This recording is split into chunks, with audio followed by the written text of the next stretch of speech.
Perdón, es que estaba muy... Díaz, exacto. Muy bien.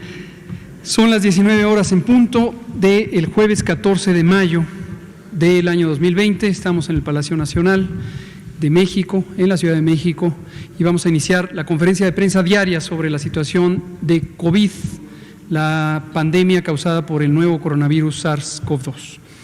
Hoy, como varios de los jueves, nos vamos a concentrar en dos elementos. El doctor Alomía, José Luis Alomía, director general de epidemiología, va a presentar el informe técnico. El doctor Ricardo Cortés Alcalá va a presentar el informe de movilidad en el espacio público. De Contacto Ciudadano. De Contacto Ciudadano. El informe de las actividades de contacto. Claro, movilidad ya lo presentaste esta semana. De Contacto Ciudadano. Gracias. Bien, y luego preguntas y respuestas. Doctor Alomía, por favor. Con su permiso, señor subsecretario. Muy buenas tardes a todas y todos. Estamos aquí nuevamente, como todos los días, en esta conferencia vespertina para poder llevarles la información, la actualización de los diferentes panoramas y la red hospitalaria. Estamos en el día número 53 de esta Jornada Nacional de Sana Distancia.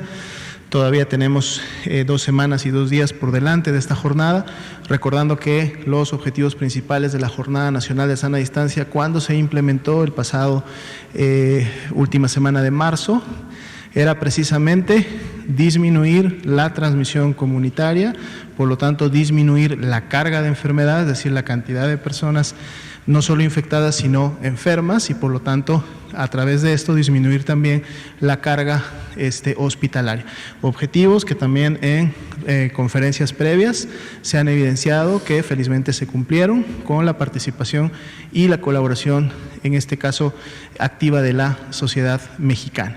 El día de hoy estamos en la conferencia vespertina número 76 y vamos a actualizar la información.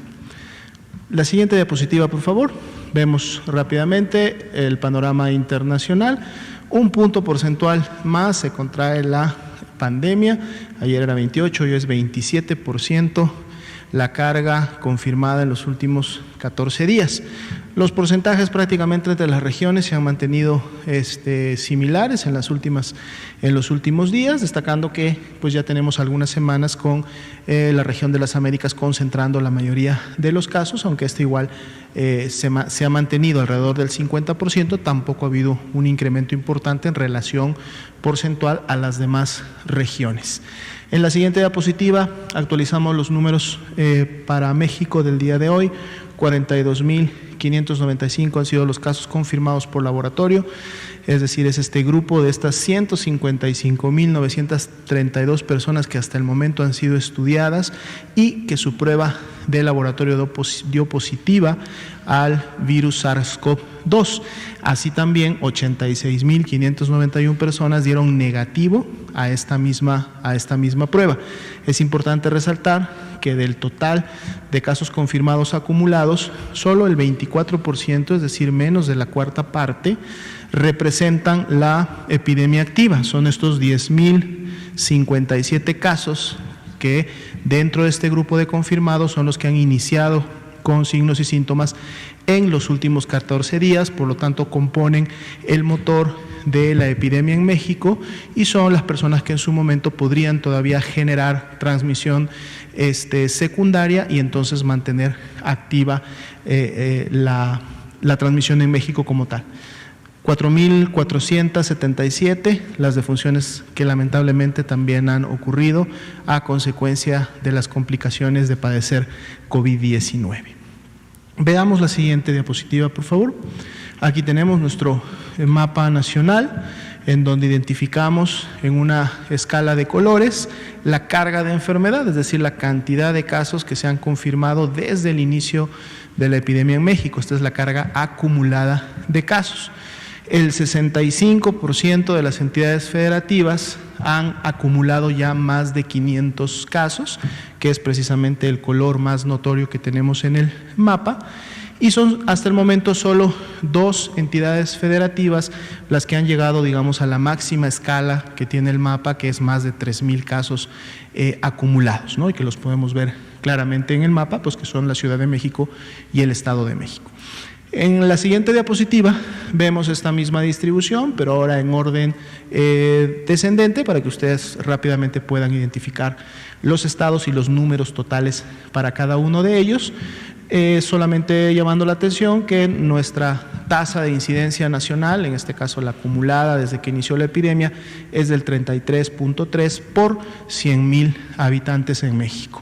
La siguiente diapositiva veremos ahora la carga activa, es decir, estos 10,057 casos confirmados, personas con inicio reciente en los últimos 14 días de la enfermedad. Aquí vemos que la coloración del mapa lógicamente es más clara, y esa barrera que decíamos, o ese límite de 500 casos hacia arriba, en esta perspectiva de epidemia activa, son solamente 4 estados los que mantienen, digamos, esa carga importante de casos, y los podemos ver representados también en los colores en el mapa. En la siguiente diapositiva, similar a la anterior, es la distribución en orden descendente para que ustedes puedan rápidamente identificar los valores totales para cada una de estas entidades.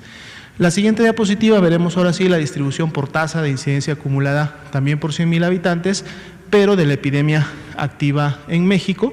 El color más oscuro representa mayor tasa de incidencia, la escala más grande, que tienen 2 estados que se pueden identificar sin ningún problema en el mapa, Tabasco y Ciudad de México, es arriba de 20 por 100,000 habitantes.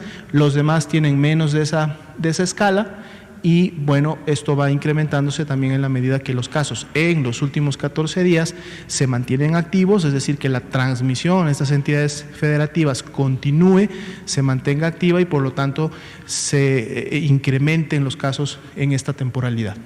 En la siguiente diapositiva veremos también la tasa de incidencia acumulada, pero ahora en orden descendente, para identificar cuáles son esas entidades federativas que además cambian de posición en relación a la carga de enfermedad, dado que esto tiene una base poblacional, y es 7.86 la tasa de incidencia nacional de la epidemia activa en México.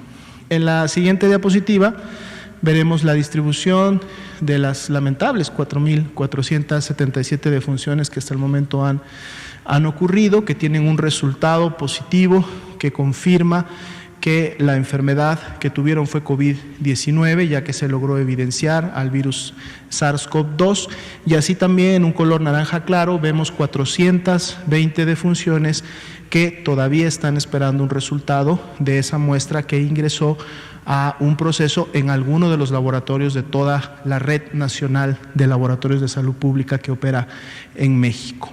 En la siguiente diapositiva vemos esta misma carga de defunciones, ahora distribuida por entidad federativa donde ocurrieron, y así también aquellas entidades federativas en donde podemos todavía esperar en los siguientes días más confirmación de defunciones asociadas a COVID-19.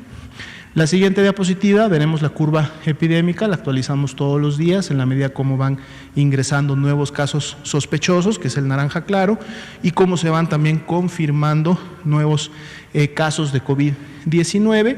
La ponemos en barras apiladas para que, independientemente de si son confirmados, que es el color guinda o rojo oscuro, o son todavía sospechosos esperando un resultado, que es el color naranja claro, podamos más bien ver cuál es la tendencia, es decir, la cantidad de casos que se siguen acumulando día con día, y que esto es obviamente todavía una tendencia ascendente que se mantiene desde que inició la epidemia en México.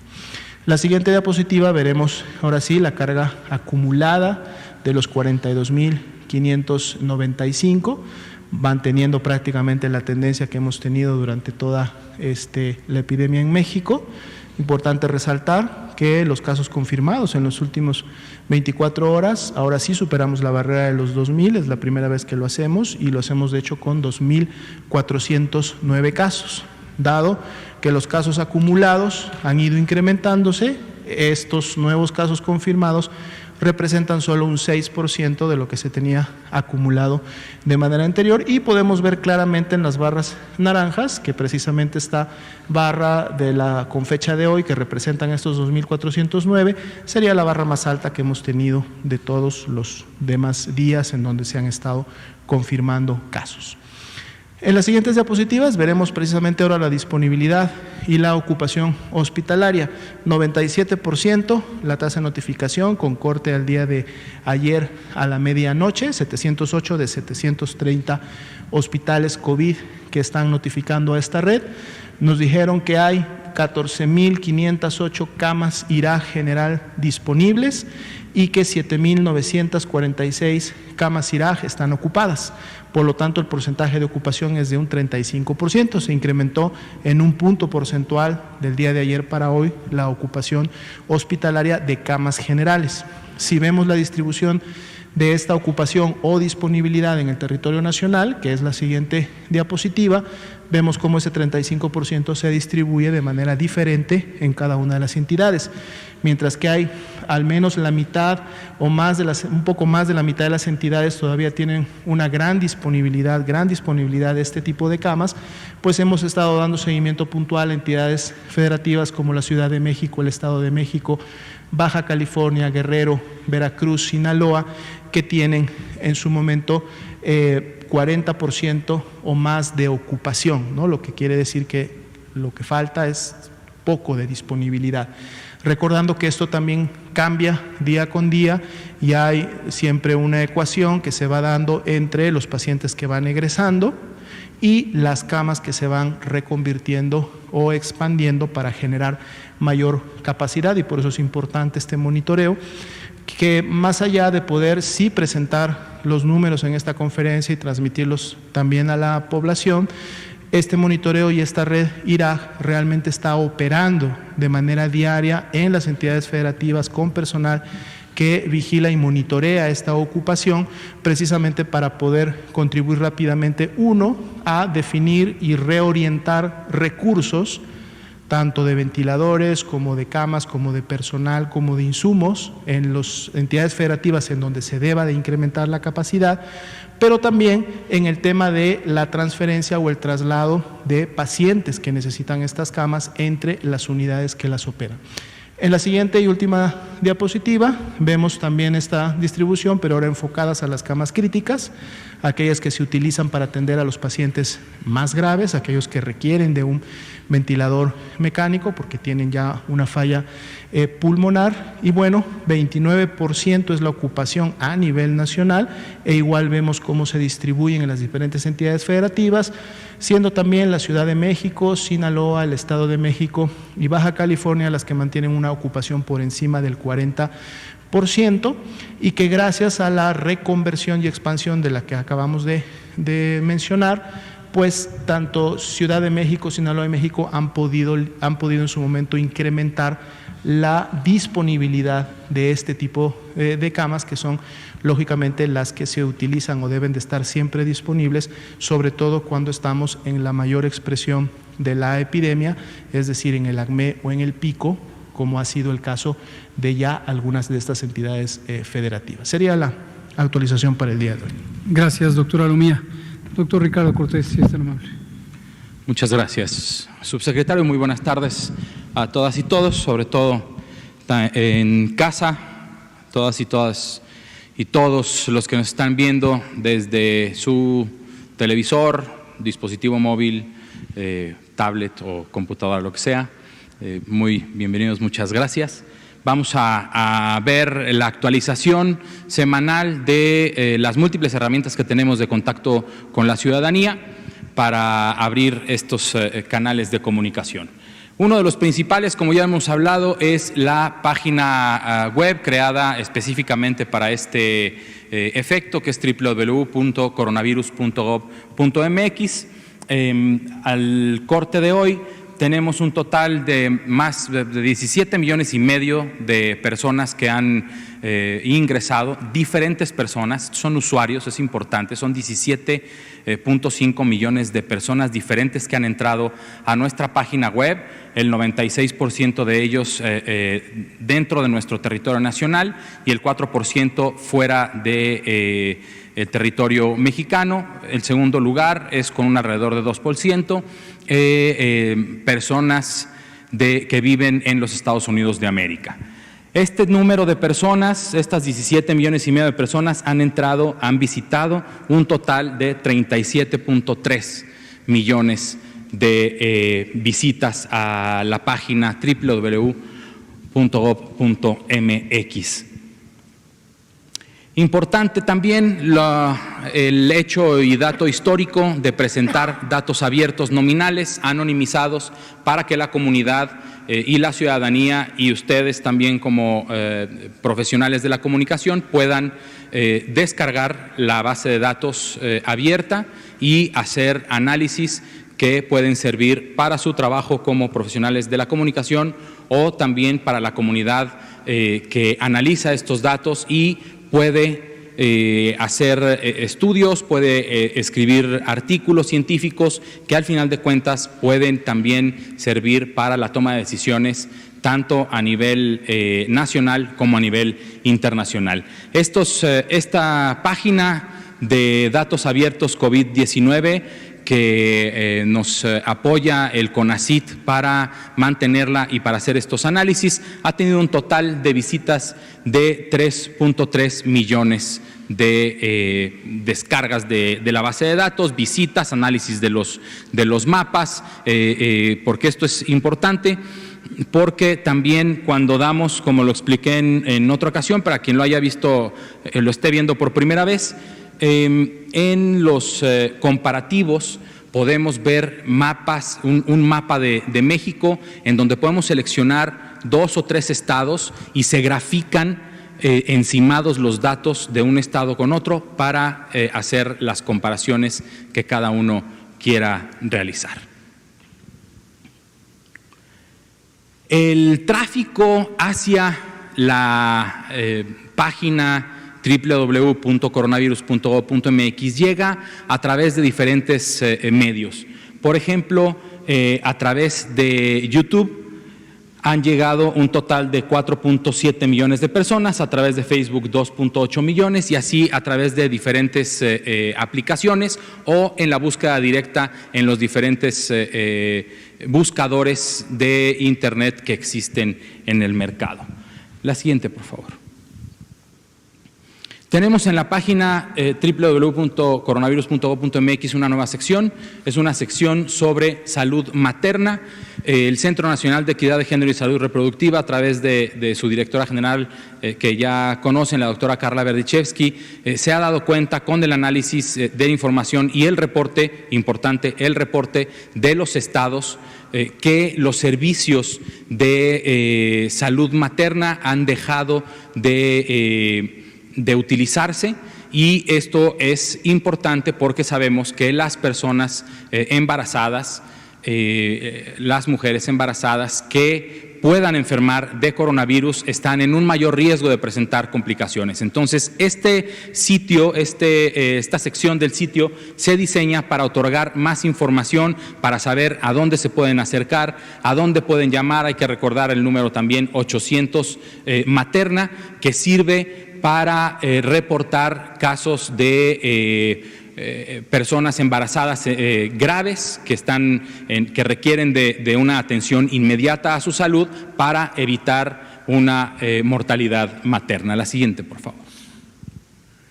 El chatbot de Susana Distancia, a través de la aplicación de WhatsApp, ha recibido mensajes de 173.930 personas, con un total de 3.173.843 mensajes respondidos y manteniendo una satisfacción de más del 70% en las respuestas que se reciben de los mensajes. La siguiente, por favor.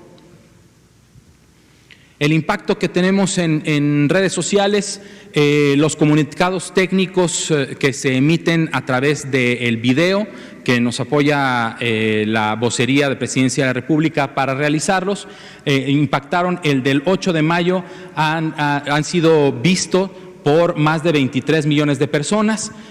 COVID y embarazo, hablando de lo que vimos hace una diapositiva.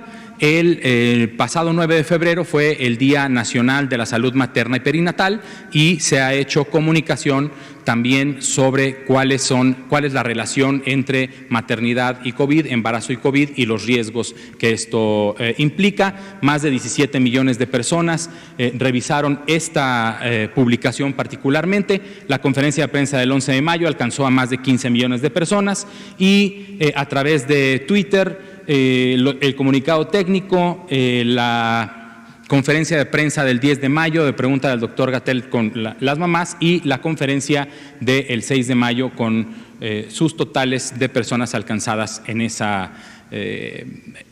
esas dos plataformas que son Facebook y Twitter. La aplicación, la app COVID Medio 19MX que lanzamos ya hace un tiempo y que a través de un contacto con Santander y BBVA se mejoró la seguridad y lo que conocen los ingenieros como el look and feel, o sea, está más bonita la aplicación, tiene una mejor visibilidad, tiene una mejor seguridad.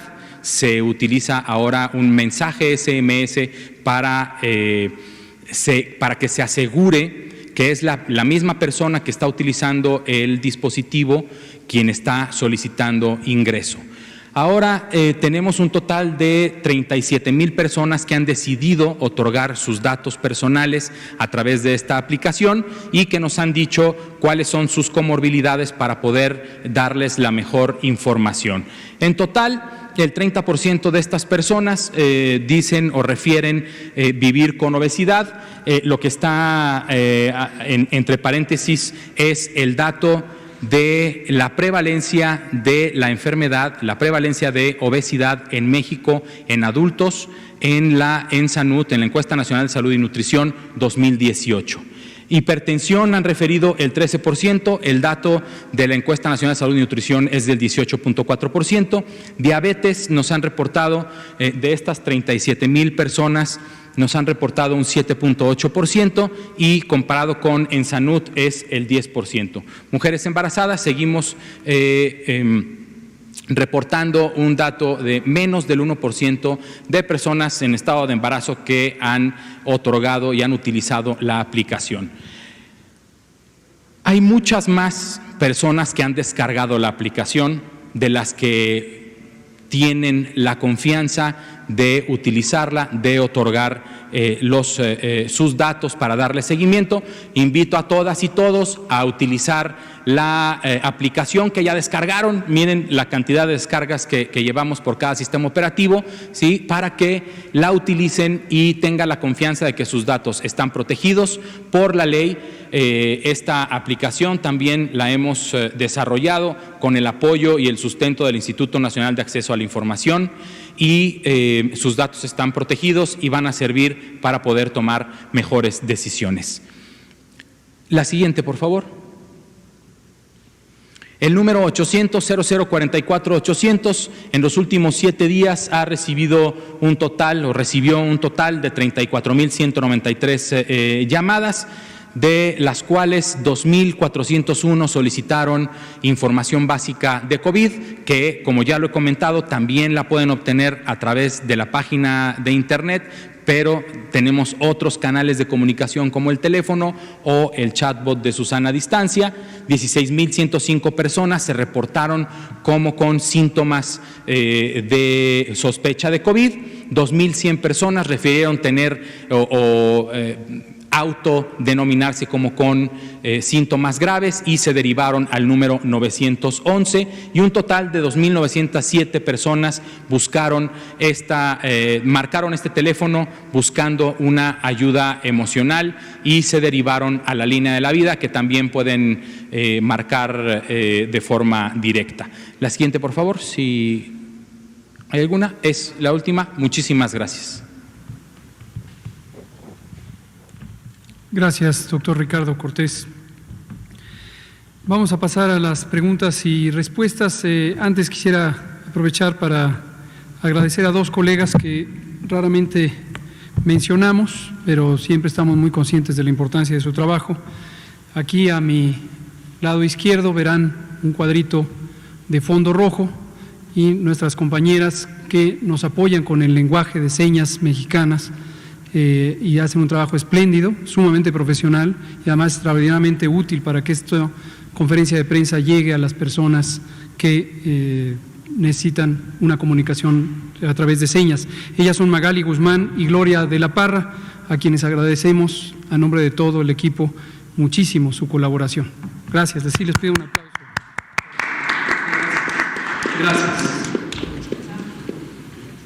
Gracias. Bueno, vamos a empezar. Por favor, Bianca Aguirre, Notimex, Carlos, usted está pendiente, y usted. Gracias, doctor. Buenas noches. Bueno, pues preguntarle referente al plan de la nueva normalidad.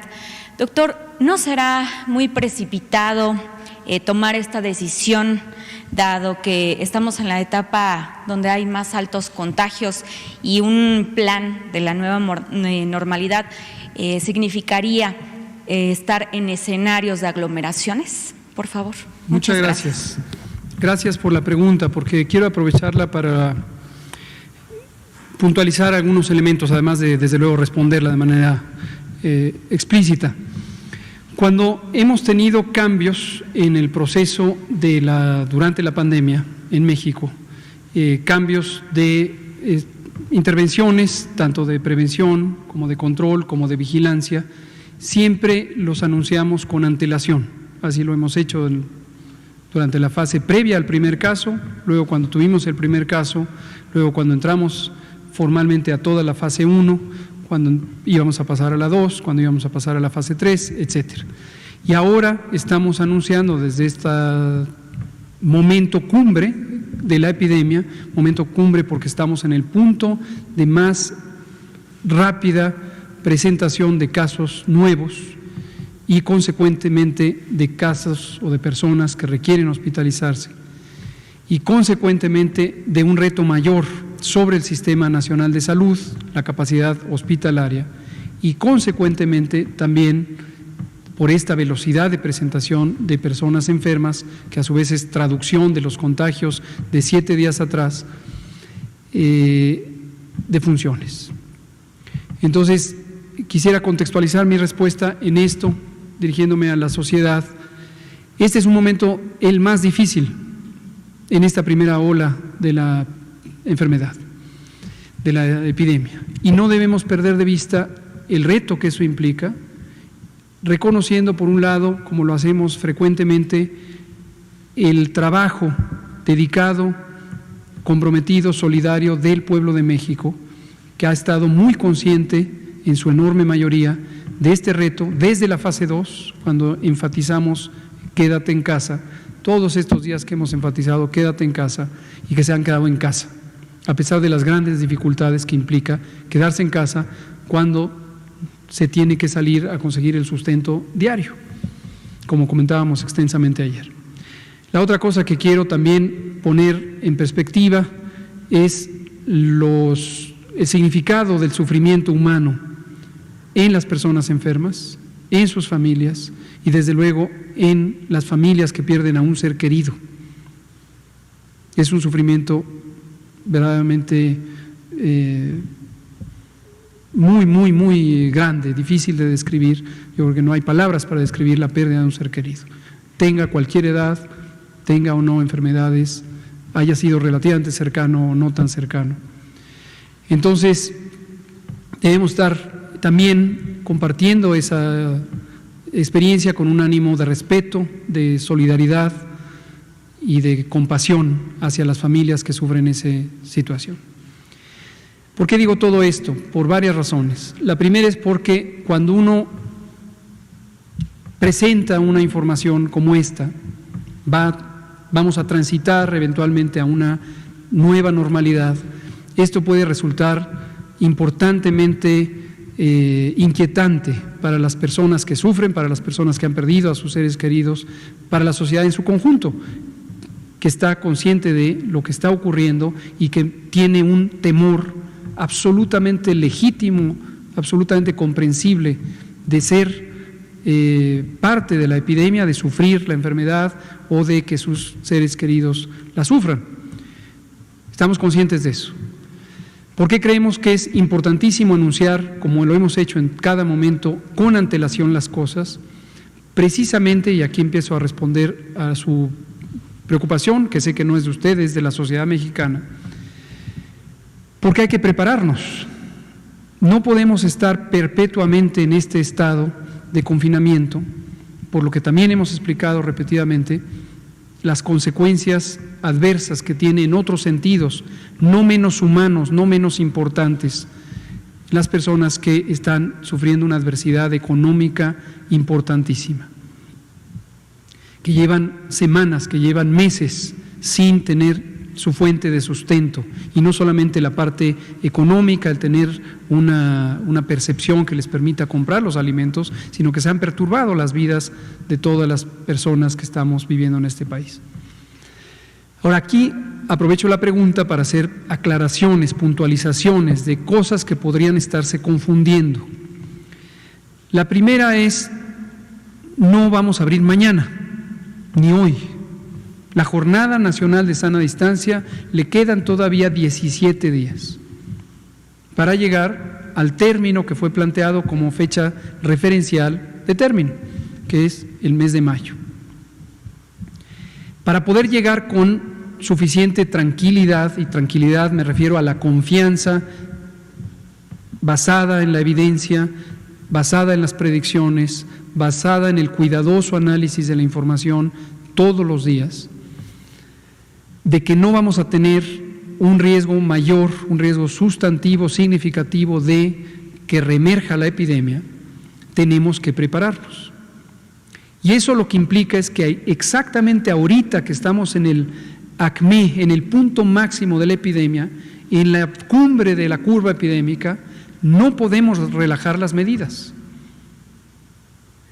¿Qué notamos? Esto es apreciativo, ya lo veremos en el informe formal de la movilidad en el espacio público que presentará próximamente el doctor Ricardo Cortés cuando se recopile la nueva información.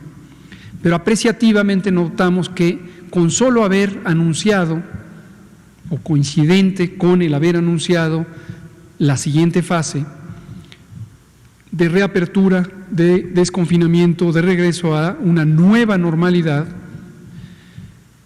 posiblemente hubo un relajamiento y entonces hubo gente que salió a la vía pública, quizá asumiendo o quizá no llegó la información, y una vez más, como siempre, les pido ayuda a ustedes, comunicadoras y comunicadores y sus medios, para que centren la atención en este elemento, obviamente con absoluta libertad de poner la nota que quieran y los contenidos que quieran, pero les pido ayuda a nombre de todo el grupo, que esto nos ayuden a que quede muy claro. No se está terminando hoy 14 de mayo, la Jornada Nacional de Sana Distancia, nos quedan todavía 17 días. Y entrando al tema de la nueva normalidad, retomo el por qué le llamamos nueva normalidad. Bueno, pero antes, vuelvo a decir lo que he dicho, el éxito que hemos tenido como pueblo mexicano de reducir la cantidad de contagios comparado con lo que hubiera ocurrido si no se hubiera implantado la Jornada Nacional de Sana Distancia, es un éxito importantísimo, porque redujimos 3/4 partes de la curva epidémica esperada.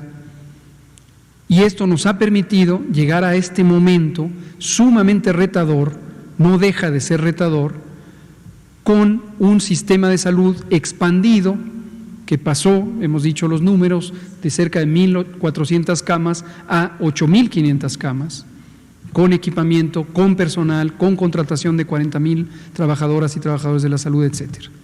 Porque el aplanar la curva, el reducir la cantidad de contagios, nos llevó a, como lo hemos explicado incluso gráficamente, a lo que la teoría de la salud pública indica, que es desplazar también el momento cumbre, y lo desplazamos por más de 4 semanas y media respecto a donde hubiera ocurrido, que era en abril, y lo estamos teniendo a mitad de mayo. Entonces, No podemos echar a perder este éxito, en primera porque saldría muy gravoso en términos de la salud y la vida humana, y como respetamos y veneramos la salud y la vida humana, no vamos a echarlo a perder, no debemos echarlo a perder. Entonces requiere mantenernos estrictamente estos 17 días que restan en casa. La nueva normalidad no quiere decir, y por eso está el calificativo de nueva, regresar a cómo vivíamos en términos de varios elementos que ahora retomaremos, cómo vivíamos antes del inicio de la epidemia. La nueva normalidad implica cambiar nuestras prácticas, nuestro comportamiento. La higiene de manos es extraordinariamente importante.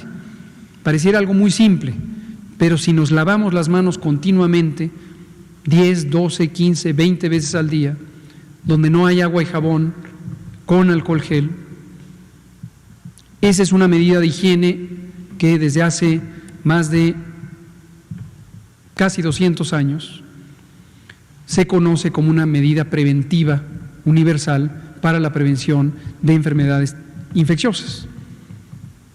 Entonces, importantísimo. El proteger el estornudo parece algo menor, pero hay evidencia de que esto disminuye la eficiencia de los contagios. El permanecer en casa si tenemos síntomas, aunque no tengamos ninguna certeza de que es COVID, permanecer en casa. ¿Qué síntomas? Fiebre, tos, dolor de garganta, etcétera. Entre las distintas medidas de la sana distancia, la propia sana distancia, el mantenernos alejados unos de los otros, y hemos aclarado que la sana distancia es principalmente respecto a la vía respiratoria. Esa es la sana distancia, no estar a una distancia de 1,5 metros o 2 metros, que es donde viajan las gotas de saliva y las secreciones respiratorias que pueden llegar a ojos, nariz y boca, contagiar. No usar las manos para proteger el estornudo, no, esto no. Entonces, todas esas medidas parecen menores, pero siguen siendo importantes y seguirán siendo importantes. También el proceso de desconfinamiento o de regreso hacia una nueva normalidad implica ser muy cautelosos sobre la cantidad de personas que progresivamente se van liberando al espacio público, la movilidad que tienen estas personas en el espacio público, y por eso vamos a usar el semáforo que hemos explicado. No es que el 1 de junio todo mundo hacer la vida como la hacíamos antes del inicio de la pandemia. Es siguiendo las reglas del semáforo. Y las reglas del semáforo nos permiten, y con esto termino, básicamente para aprovechar y agradecerle su pregunta, las reglas del semáforo implican que vamos a tener un monitoreo diario de la progresión de las curvas epidémicas en las distintas localidades y estados del país, donde ya desde ahorita podemos reconocer tendencias decrecientes en Cancún, en Culiacán, en Villahermosa, en Tijuana. En esos lugares tampoco hay que salir en este momento a la calle, aunque estén en curvas de reducción, porque si salen en este momento a la calle, vuelve a rebrotar y se vuelve a aumentar la curva epidémica. Entonces, en esas ciudades, con mayor razón, cuidarlas. Y nos permite el monitoreo, nos permite la evaluación del riesgo de rebrote y nos permite que eso se conecta con reglas claras, reglas precisas sobre actividad laboral, actividad escolar y actividad en el espacio público, el uso del espacio público, que es donde convivimos, y el espacio público es prácticamente todo lo demás: plazas, jardines, playas, teatros, cines, museos, el supermercado, la calle misma. Entonces, todo eso es importante.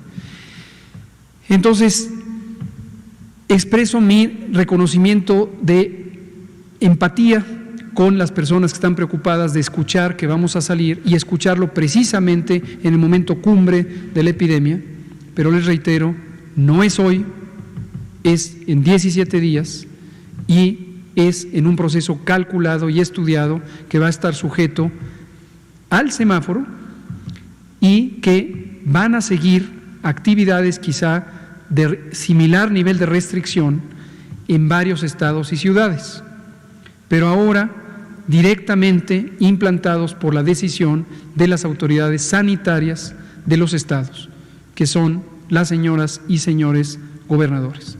y obviamente con la asesoría, monitoreo, acompañamiento, tutoría de la Autoridad Sanitaria Nacional o Federal, como lo contempla la Ley General de Salud y otras disposiciones. Muchas gracias, Bianca. Carlos, por favor. Y usted. Y luego usted. Doctor Gatell, ¿cómo están? Buenas noches ya. Carlos Guzmán de Aba Noticias. Dos preguntas muy rápidas para también dejar preguntar a los compañeros. La primera, basándose en lo que le contestaba a mi compañera Bianca, ¿ya tendrá algún avance de los municipios que podrán retomar actividades el domingo, el lunes en la parte de las escuelas?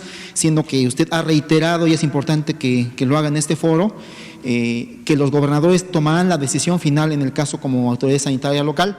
Y la segunda, si nos puede, básicamente para las madres y padres de familia que están muy preocupados en cuanto a la cuestión de las escuelas. Vemos en sus redes sociales, nos hemos echado un clavado a su red personal, que seguramente usted de repente ve por ahí, comentarios de mamás, de papitos preocupadísimos por la cuestión de que los niños van a regresar a la escuela, se van a contagiar, va a haber un caos prácticamente por todas esas fake news que se han comentado. Si usted les puede hacer un llamado en este foro, que es muy importante, que nos llamó por ahí importantísimo el dato, 15 millones nos dijo que el miércoles, nos comentaban que fue el máximo pico que se tuvo de audiencia de esta conferencia vespertina. Ese es un éxito finalmente no de un grupo, es un éxito de todos los mexicanos finalmente. Si nos puede hacer ese comentario para los papitos y madres de familia. Y la primera. Con mucho gusto, Carlos, gracias también a usted por la pregunta. La primera sobre los municipios, mañana decidimos anunciarlos mañana, no hoy. La razón es precisamente atendiendo a este cuidado especial que hay que tener. Hemos hecho evaluaciones en múltiples sentidos. Comentábamos ayer sobre esta valiosísima ayuda que tenemos por parte de la comunidad científica mexicana que coordina el Consejo Nacional de Ciencia y Tecnología, y nuestro agradecimiento a todas y todos ellos y a la directora general de este CONACYT. La manera de ver el riesgo, decíamos ayer, tiene que ver con al menos 4 elementos. Uno es cómo se está comportando la epidemia. Segundo es qué capacidad de resolución hay para el comportamiento de la epidemia, concretamente si hay o no suficiente infraestructura de salud, personal, equipos en el nivel local. La vulnerabilidad, que es una medida amplia con varios indicadores que tienen que ver con la pobreza, con la alimentación, con la prevalencia de enfermedades crónicas, con la edad, etcétera. Y esto lo que nos permite es identificar, y bueno, último es la actividad potencial de tener la epidemia de acuerdo a la movilidad en el espacio físico. Entonces, tenemos varias maneras, varias miradas, varios análisis complementarios, y había algunos que nos dan una idea de que la movilidad tiene que considerar también los elementos estructurales, concretamente el transporte, que es las carreteras, las rutas de transporte, etcétera, para poder refinar la selección de los municipios, solo aquellos que estén en el nivel más alto de seguridad para poder abrir. Entonces, esto nos llevó un poco más y mañana los anunciaremos tanto aquí en el foro como directamente a los gobernadores respectivos donde están estos municipios. Papás y escuelas, y mamás también y escuelas. Ciertamente se conoce, hay evidencia científica de que las escuelas, particularmente las del nivel básico, son centros propicios a los contagios de las enfermedades infecciosas. ¿Por qué razón? Múltiples. Suelen ser espacios de confinamiento, en los salones de clases, las niñas y niños están muy pegados unos a otros, por su edad y la conducta propia de la edad, suelen estar muy pegados unos con otros, y también la movilidad que implica el llevar o que se transporten de alguna manera esas personitas, niñas y niños, y luego regresen y luego convivan, implica un gran tasa de encuentros que potencialmente pueden ser contagios. Y un elemento importantísimo para este tipo de enfermedad, tanto COVID como la influenza, de hecho esta evidencia viene de los estudios de influenza, es la transmisión intergeneracional de niñas y niños a adultos mayores. Entonces, ¿qué mensaje podemos dar para padres y madres de familia? Uno, el que ya comentábamos, no estamos abriendo hoy. Segundo, de los distintos elementos por regresar a la nueva normalidad, como lo vieron en el semáforo, escuelas es la que se enfrenta a la mayor restricción, la última que quisiéramos. En estos municipios seleccionados de manera muy cuidadosa, puede ser que haya un regreso fácil a la parte de la vida escolar, pero en todos los demás de inicio no, excepto que lleguen al punto de seguridad representado en el semáforo por el color verde. Entonces, no teman madres y padres de familia, estamos conscientes de toda la evidencia científica relativa al riesgo de transmisión en las comunidades escolares y lo hemos cuidado para que sea el espacio que permanezca con las mayores restricciones. No vamos a exponer la salud y la seguridad de ninguna de las personas y menos de la niñez y la juventud. Va a haber, absolutamente. ¿Educación? ¿Cómo no? Definitivamente. Parte de los protocolos, de hecho, eso lo establecimos al momento de cierre, trabajando en colaboración con la autoridad escolar, que es quien toma estas decisiones, el maestro Esteban Moctezuma, en aquella sesión del Consejo Nacional Educativo del 14 de marzo, que es cuando se decidió el cierre de las escuelas, y se acordó que en su momento se tendrían que preparar la sanitización de los espacios públicos, la capacitación del personal, los protocolos de conducta al interior de la escuela, ciertos elementos de reorganización del espacio físico de la escuela. Entonces, todo eso tiene que estar previo al momento de que pudiera considerarse abrir un recinto escolar. Vamos a darle la palabra a usted y luego usted, y son las 19:46, y después usted allá atrás. Gracias, doctor. Buenas noches. Daniela Pastrana, de Pie de Página. Hemos estado haciendo recorridos en algunos hospitales, sobre todo de la periferia, Chalco, Iztapaluca, en algunas zonas así, donde los reporteros han encontrado varias personas que han estado buscando en distintos hospitales y no saben a dónde llegar. Son personas que difícilmente tienen acceso a la aplicación, al internet y a todas las cosas que quizá algunos de nosotros podemos tener. Entonces, la pregunta es, ¿de qué manera les podemos hacer llegar a estas personas información más simple para que no tengan que estar con sus enfermos graves recorriendo de hospital en hospital en estas zonas? La otra es que tenemos reportes de personas que han tenido recaídas, personas que aparentemente ya estaban o se habían recuperado de la enfermedad y que han tenido recaídas, y quería preguntarles si esto ustedes tienen información de que sea un patrón o de que ya hayan detectado que sea una cosa que, llame la atención en el sentido de que pueden ser quizá más de los 14 días. Y una tercera que es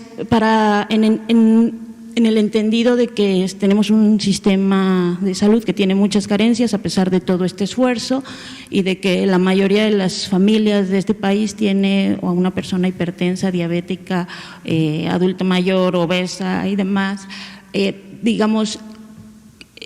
¿Cuál sería el kit que debemos tener en nuestras casas para atender a algún enfermo que no sea grave? A los que han regresado, por ejemplo, a sus casas y que les dicen no es grave, y qué tendremos que hacer, o sea, oxímetro, que era una cosa que le preguntaba, el termómetro, ¿cuál es el mejor termómetro? Se habla de paracetamol, debemos tener paracetamol. ¿Cómo no? Qué bueno que lo pregunta. Qué bueno que lo pregunta. Hace unos pocos días, colegas del gremio médico de atención de la salud justo me hacían ver eso, y aquí públicamente le voy a encargar al doctor Ricardo Cortés si podemos poner la lista simplificada de esto, cuál es el paquete COVID de atención ambulatoria que esté en un sitio muy prominente, no solo del micrositio, sino de divulgación, porque es una pregunta perfectamente legítima. Me voy a mi casa o me quedo en mi casa y tengo los síntomas, asumo que tengo COVID, eso ya lo hemos dicho muchas veces, lo vuelvo a decir. Si usted tiene tos, fiebre, dolor de cabeza, asuma que tiene COVID, no necesita irse a hacer la prueba para tomar una decisión clínica sobre su manejo. Y hay dos caminos. Si usted es una persona que tiene diabetes, hipertensión, enfermedad pulmonar o cardíaca crónica, inmunosupresión, vive con VIH, las demás, es una mujer embarazada, las condiciones de riesgo que hemos mencionado, definitivamente, obesidad también, no se espere y vaya a evaluación médica. El otro camino es, usted no tiene ninguna de estas condiciones, incluido que es menor de 60 años, quédese en casa. ¿Y qué se puede hacer? Y aquí viene la respuesta. No hay un tratamiento específico para combatir al virus, al SARS-CoV-2, como no lo hay para la gran mayoría de virus que producen enfermedades respiratorias en el humano. El sistema inmune, el sistema de defensas eventualmente va a eliminar el virus. Se ha considerado un periodo precisamente de 14 días en el que se elimina el virus. Pero usted, si tiene fiebre, no quisiéramos que tenga fiebre. Entonces puede usar medicamentos para la fiebre que se compran sin receta. El paracetamol, también conocido como acetaminofén, es el de uso más común. Y la cantidad de tabletas que se tienen que tomar, o los miligramos, generalmente vienen en la propia etiqueta. No quisiera hablar de dosis específicas para no crear confusión, como si esto fuera una receta pública en la propia caja. Pero lo vamos a poner en esas indicaciones. Y esto le quitará la fiebre, le quitará el dolor también. Generalmente este medicamento quita el dolor de cabeza, dolor de garganta, dolor de músculos y articulaciones. Hay que mantenerse muy hidratados. Esto quiere decir tomar al menos 8 vasos de agua al día, vasos de 250 mililitros, es decir, 2 litros de agua al día, preferentemente agua simple, es lo ideal, el agua simple. Las bebidas azucaradas son, en cierta manera, inadecuadas para la salud, no convienen. Entonces, agua simple. Hay que mantener una alimentación habitual, preferentemente rica en frutas y verduras. Hay que dormir bien. No estoy yo muy en condiciones de recomendarlo, pero bueno, cuando es posible hay que dormir 8 horas al día, es deseable. Y definitivamente, para proteger a otros en la familia, mantenerse a sana distancia, que es estar durante toda la convivencia a la mayor distancia posible. No compartir instrumentos de uso, la botella de agua, el vaso, el plato, la cuchara, porque también son medios efectivos donde hay saliva para contagiar.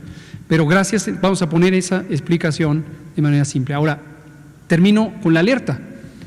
Si cualquier persona de cualquier edad tenga o no tenga las condiciones que se consideran de riesgo, en algún momento presenta dificultad para respirar, siente que no tiene suficiente aire entrando a los pulmones, se fatiga fácilmente, se le ve pálido, a alguien le puede ver pálido, o peor aún, de una coloración inusualmente oscura de la piel, eso es aún más grave que la palidez,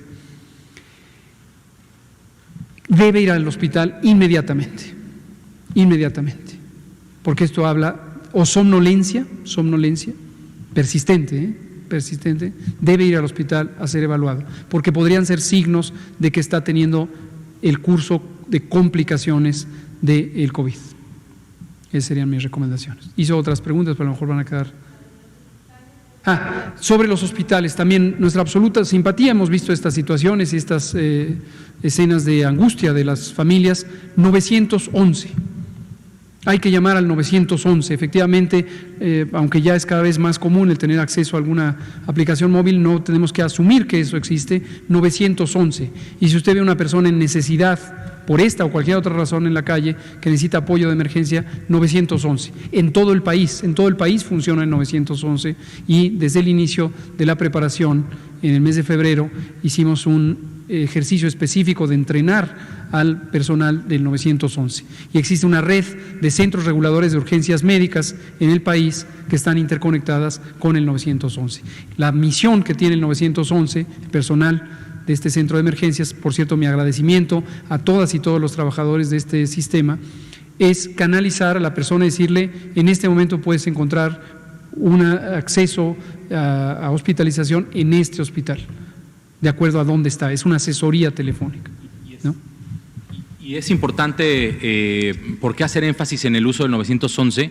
Porque te va a, de donde marques, ya sea un celular o un teléfono fijo, te va a comunicar ese mismo número 911 a tu centro más cercano, y esa personal del centro 911 más cercano a donde tú estás ubicado va a saber a qué hospital pueden llevarte y va a poder mandarte una ambulancia para que te den la atención oportuna. Exacto. Y sobre recaídas lo contestaría de manera muy breve porque nos quedan 3 minutos, solo diciendo, no vemos un patrón inusual, aunque sí está descrito que puede haber recaídas, y aquí hay 2 visualizaciones de la recaída. Una es que pudiera haber persistencia del virus en la garganta, eso no es recaída, la prueba es extraordinariamente sensible, la prueba de PCR, y puede detectar todavía trazas de virus que no necesariamente significan capacidad infectante. Lo que sí es recaída es que la persona pudiera tener sobre todo el curso de complicaciones después de que fue dado de alta o considerado como que no era grave. Entonces, ojo con eso también. Si después de ser dado de alta la persona presentara los síntomas nuevamente, la fiebre, la tos, el dolor de garganta o con mayor razón la dificultad respiratoria, tiene que regresar a otra valoración. Vamos a darle la palabra al compañero de allá atrás porque es la primera vez que le damos la palabra y aprovechando que quedan 2 minutos. ¿Qué tal? Muchas gracias. Soy Patrick del periódico Los Angeles Times. Agradezco mucho la oportunidad por una pregunta de la prensa extranjera. Estas son más que nada clarificaciones. Creo que no requieren respuestas largas. Primero, en caso de los muertos, lamentables todos, 4.400, ¿todos tuvieron pruebas? Y los 4.400, sí, señor. Entonces, no hay ninguna que no tuvo prueba. De estos 4.400, no. ¿Pre o post-mortem o los dos? ¿Mande usted? ¿Mientras estaba vivo o mientras estaba muerto? La gran mayoría deben ser pre-mortem. Es posible tomar un espécimen post-mortem, lo idóneo es tomarlo pre-mortem, y la gran mayoría. Entonces son los dos, pre-mortem y post-mortem. Sí, señor. Okay. Otra pregunta, ¿por qué está tan bajo en tema de pruebas México? Por ejemplo, El Salvador, Chile, ¿fue cuestión de presupuesto? No. ¿O fue cuestión de decisión técnica? Es correcto. Y voy a explicar, pero no tiene que estar tan largo. Queda muy poquito tiempo, dudo que en 1 minuto le pueda explicar, pero se lo resumo. Esto requiere toda una conversación, hemos tenido esta conversación varias veces, no creo que menos de 10 o 12, y en entrevistas también en periódicos y televisión lo he expresado. Las pruebas tienen un objetivo, y el objetivo es la vigilancia epidemiológica. Y los casos graves, los casos que son suficientemente graves para hospitalizarse, no necesariamente son los más graves, todo el espectro de gravedad, se registran al 100% y al 100% se le deben hacer pruebas. Al 100%. Entonces, ¿cuál es el límite de pruebas? ¿Cuántos casos haya en esa condición? ¿Nos faltan pruebas? La respuesta es no. Nos falta nada que ver con dinero, con presupuesto. No, por eso se lo aclaro. Dinero para pruebas tenemos. Pruebas tenemos, vienen más, están, ya no sé si era hoy o mañana, el fin de semana llegan 300,000 pruebas adicionales, y si necesitamos 600,000 más, compraremos 600,000 más. Pero no tiene nada que ver con eso. ¿en su opinión no hubo la necesidad de tantas pruebas como Chile, como Perú? Creo que necesitamos una sesión más larga para que le explique todo el debate técnico al respecto. Unas cositas más, perdón la molestia. El tema de exceso de mortalidad, ¿se puede decir en México cuántos muertos hubo en todo marzo y abril de todas causas de 2020, 2019, 2018? Hay un estimado, así me parece una cifra importante que hemos encontrado en nuestros países. ¿Hay en México esa cifra? Lo hemos presentado aquí públicamente. México tiene un sistema de tanto de estadísticas como de vigilancia de la mortalidad desde hace más de 40 años. El sistema de vigilancia epidemiológica se remonta a 1881 y se hacen estadísticas de salud desde entonces. Sí. Desde luego tenemos esa información, la acabamos de presentar el sábado pasado y les sugiero si... Entonces, el sábado pasado usted dio un número de exceso de muertes. No de exceso, las estadísticas de mortalidad, tenemos una institución que se llama Instituto Nacional de Geografía y Estadística, que existe desde hace más de 50 años o casi 50 años, y es la autoridad nacional independiente del gobierno, es autónoma para hacer las estadísticas vitales del país. Claro, pero tengo la impresión que hay estadísticas nada más hasta 2018, ¿o estoy equivocado? Hay un proceso precisamente muy riguroso que sigue estándares internacionales de de clasificación y codificación, usando la clasificación internacional de enfermedades que tutela la Organización Mundial de la Salud y que México tiene un centro colaborador a ese respecto, centro colaborador. Entonces, de la ahora OMS. No es posible decir, por ejemplo, que hubo X número de muertes totales hasta en marzo-abril 2020. No todavía. El proceso implica que hay una revisión exhaustiva de las causas de muerte. México tiene un certificado de muerte con varios anexos, hay personal especializado. Entonces, 2019 se conoce el número, lo presentamos el sábado también, le invito a ver la grabación de la conferencia de prensa. pero todavía no son estadísticas oficiales hasta que la autoridad independiente del gobierno dice cuál es la estadística formal. Y con 2018 todo respeto, hacia atrás está disponible todo. Con todo respeto, puedo preguntar, ¿por qué no hubo una decisión a adelantar el proceso un poco? Me parece una cifra muy importante en términos mundiales. No hubo ninguna decisión de decir, tenemos que poner la pila un poco porque es muy importante esta decisión. No hubo ninguna decisión adelantar el proceso. Nuevamente le invito a ver la conferencia de prensa del sábado pasado. Hablamos de todo eso, pero se lo resumo en 3 palabras. El proceso se hace en forma continua, pero la estadística oficial no se cierra. Tenemos mes con mes cortes de información sobre mortalidad y en tiempo real tenemos información de los certificados de defunción que son digitalizados. Nos queda medio minuto, ya se acabó. Le invito a volver a venir, a hacer cuantas preguntas considere necesario y a ver la conferencia de prensa del sábado pasado. Uno más muy sencillo. Ya son las 20 horas, se acabó la conferencia de prensa, gracias. pero está invitado cuando guste. Gracias. Y queda usted y acá el compañero.